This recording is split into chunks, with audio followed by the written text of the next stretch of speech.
This video gives you step-by-step instructions on how to mount your antlers to your Barnwood plaque. Now what you want to do is you want to cut your skull cap to be 3/8 of an inch from the burr and 1/2 inch from the panel. Now what we mean by that, okay, is this is a set of antlers like I've had laying around for a long time. I usually leave them laying with sheds because I really don't have anything to do with them. So you want to have a flat back basically, okay, on your skull cap. You want to have shallow sides. You want everything to be 1/2 inch to 3/8 of an inch from the burr. That's the bottom part of the antler here. And what that's going to do is you want it to look similar to this one. Okay, this was an existing one I had laying around, like I said. And that's going to give you enough room to put this plate cover on top, okay, and really give it that classy look when you don't see two screw holes right here.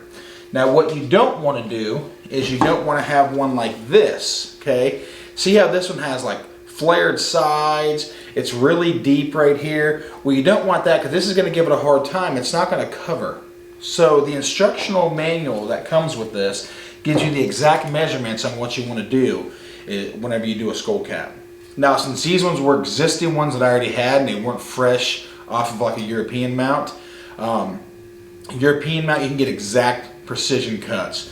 With this one I took a Dremel, cut the back off, cut the sides off, really cleaned it up to give it that shallow depth of field, so I got plenty enough room to put this cover over top.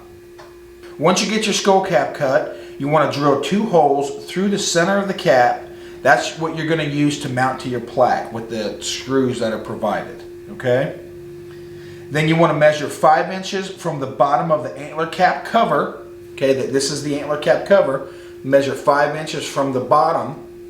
And then you want to make 2 small marks. That's the cutting marks you're going to use for the antlers to poke through. Then you want to measure the inner distance in between the antlers. What I mean is from here to here. Okay? Then you're going to mark that on your skull cap cover. Then you want to measure the diameter around your antlers. Right around here you want to measure the diameter.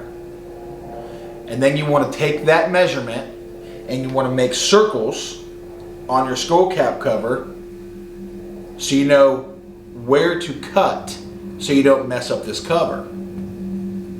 After you make your circles on your cap cover, then you want to continue to cut from the back of the cover that no one's going to see up to your circles and then cut your circles out.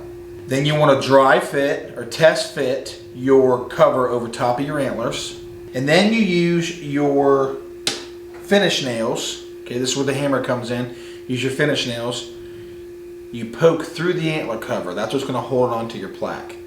Okay?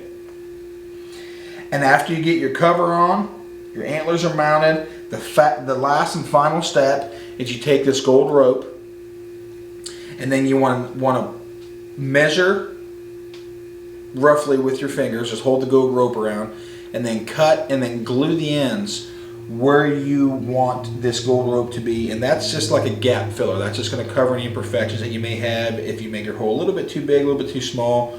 That's just going to take care of that and give it that real classy look there. The plaques come with pre-slotted spots for easy mounting, and then you're ready to showcase your existing trophies or your new trophies you may have got this year.